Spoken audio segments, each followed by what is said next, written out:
नगरपालिका, महानगरपालिका आणि जिल्हा परिषदांच्या निवडणुकांची रणधुमाळी शांत झाल्यानंतर या कार्यकर्त्यांच्या निवडणुका सरल्यानंतर आता राज्यामध्ये वारे वाहत आहेत ते नेत्यांच्या निवडणुकांचे।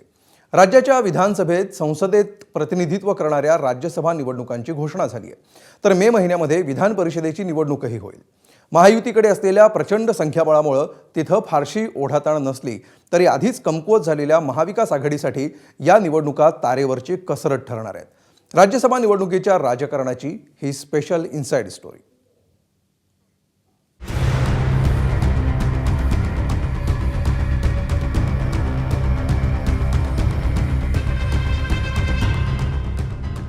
महाराष्ट्राच्या राजकारणात सध्या सत्ते पे सत्ताचा खेळ रंगलाय। 16 मार्चला होऊ घातलेल्या निवडणुकीत महाराष्ट्रातून 7 जण राज्यसभेवर जातील। आता ते 7 जण कोण असणार यावर राजकीय वर्तुळात गरमागरम चर्चा होतीये। विधानसभेतल्या संख्याबळानुसार महायुतीचे 6 जण निवडून येणार हे नक्की आहे। मात्र महाविकास आघाडीतल्या तिन्ही पक्षांच्या आमदारांची बेरीज केल्यानंतरही त्यांचा एकच खासदार निवडून येणार आहे। त्यामुळे शरद पवार, फौजिया खान, प्रियंका चतुर्वेदी आणि रजनी पाटील या चौघांच्या जागी आता कोणत्या पक्षाच्या कुणाची वर्णी लागणार यावरून महाविकास आघाडीत 3 तिघाडा झालाय। ठाकरे सेनेचे खासदार संजय राऊतांनी शरद पवारांचं नाव पुढे करून उदारपणा दाखवला खरा, मात्र त्यांच्याच पक्षाचे नेते पक्षप्रमुखांचे पुत्र आदित्य ठाकरे काही या जागेवरचा दावा सोडायला तयार नाही। पक्षाची ठाम भूमिका आहे राज्यसभेबद्दल, ती मी मांडलेली आहे। तसंच पक्षाच्या आमदारांचं पण मत आहे जे ह्या राज्यसभेसाठी मतदान करतात। तसंच एकमेव आमचा पक्ष आहे जो आत्ता ह्या पूर्ण 5 वर्षाच्या काळात इंडिया आघाडीमध्ये ठामपणे राहिलेला आहे आणि म्हणून आमचा आग्रह आहे की आमचे दोन्ही राज्यसभाच्या सीट ह्या महत्त्वाच्या आहेत आणि त्यांच्यावर दावा आमचा आहे। हा दावा एका बाजूला लॉजिकल आणि प्रॅक्टिकलच्या बाजूने बोलतोय, दुसऱ्या बाजूला जर आपण पाहिलं तर संख्याबळ जर पाहिलं आणि MVचं जे काही संख्याबळाचं प्रिन्सिपल जर पाहिलं तर तो आम्हाला मिळालं पाहिजे, कारण 2020 मध्ये आम्ही 1 सीट NCPला दिली होती तशी। शरद पवारांची राष्ट्रवादी मात्र या जागेवरचा दावा सोडायला सहज तयार होईल असं वाटत नाहीये। महाविकास आघाडीचे आम्ही प्रमुख नेते बसू, या 2 दिवसामध्ये बसून या संदर्भामध्ये निर्णय घेऊ।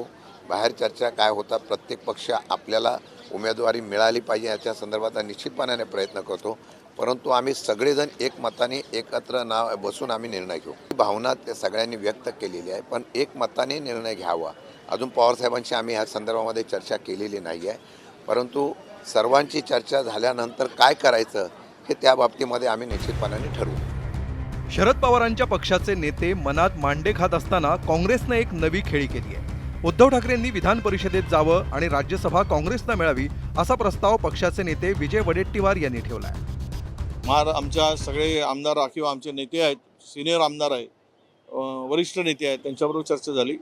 त्यामधून उद्धव साहेबांनी राज्य विधान परिषद घ्यावी आणि राज्यसभा काँग्रेसला मिळावी। उद्या नॅशनल पॉलिटिक्समध्ये काँग्रेसला राज्यसभेमध्ये संख्याबळ आवश्यक आहे अशी एकूण आमच्या लोकांची भावना आहे। या संदर्भात अंतिम निर्णय हा हायकमांडचा असणार आहे। जरी आमची भावना असली तरी तो निर्णय हायकमांड घेतील, जो काही निर्णय घ्यायचा आहे, आणि तो निर्णय त्यांनी घेतल्यानंतर त्यावर अंमलबजावणी होईल। महाविकास आघाडीतल्या या चढाओढीवर टोलेबाजी करण्याची आयती संधी भाजपला मिळाली आहे। मुख्यमंत्र्यांपासून भाजपचे अनेक नेते यावरून विरोधकांना यथेच्छ खिजवत असताना आता ठाकरेंनी या जागेवरचा दावा सोडलाय का असा सवाल करत आशिष शेलारांनी महाविकास आघाडीची छेड काढली आहे। बघा, हा त्यांचा अंतर्गत प्रश्न आहे। तो अंतर्गत प्रश्न त्यांनी त्यांच्या माध्यमातून सोडवला पाहिजे। उबाटाने आपला दावा सोडला असेल तर त्याच्या मागचं कारण काय?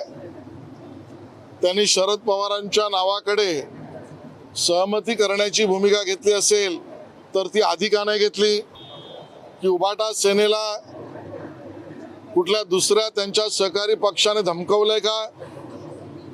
उबाटा सेनेला त्यांच्या सहकारी मित्र पक्षाने त्यांची जागा दाखवली आहे का?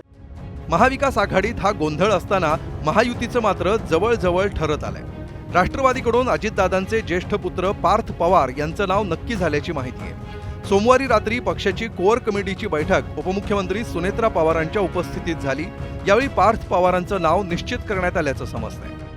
पार्थ पवार यांच्या रूपानं पवार कुटुंबातला आणखी एक सदस्य संसदीय राजकारणाच्या मैदानात उतरण्यास तयार आहे। मुंडवा जमीन प्रकरणात पार्थ पवार यांना क्लीन चिट मिळाली असली तरी विरोधक हा विषय सहजासहजी सोडतील याची शक्यता कमी आहे। खरं तर पार्थ पवार यांना संसदीय कामकाजाचा अनुभव शून्य आहे आणि त्यांच्यासोबत प्रफुल्ल पटेल, सुनील तटकरे यांसारखे दिग्गज आहेत आणि त्यामुळे या दिग्गजांसमोर आपलं कर्तृत्व सिद्ध करण्याचं आव्हान पार्थ पवारांसमोर असणार आहे.